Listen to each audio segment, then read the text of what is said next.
আমাদের মধ্যে কি সবাই যাকাত আদায় করে? আমাদের মধ্যে কি সবাই তাদের নিজেকে হেফাজত করে? আমাদের মধ্যে কি গোশ খায় না? আমাদের মধ্যে কি সুদ খায় না? আমাদের মধ্যে কি চুরি করে না? আমাদের মধ্যে কি ডাকাতি করে না? তাহলে আল্লাহ রাব্বুল আলামিন যে নবী রাসূলদের মাধ্যমে, কিতাবের মাধ্যমে, উলামায়ে কেরামের মাধ্যমে যে হেদায়েতটা দেখাইতেছেন, প্রত্যেক বছরে হাজার হাজার ওয়াজ নসিহত হচ্ছে।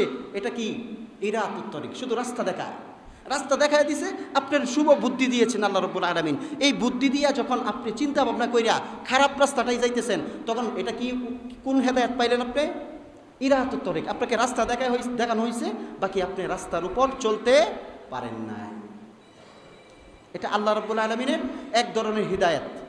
এই হেদায়েতের মাধ্যমে যারা হেদায়েত প্রাপ্ত হয়, তারা দেখা যায় কিছু মানুষ ভালো পথে যায়, কিছু মানুষ খারাপ পথে যায়। যে ব্যক্তি চিন্তা করে যে আমাকে যে হেদায়েতটা দেখানো হয়েছে, সে হেদায়েতের উপর চলে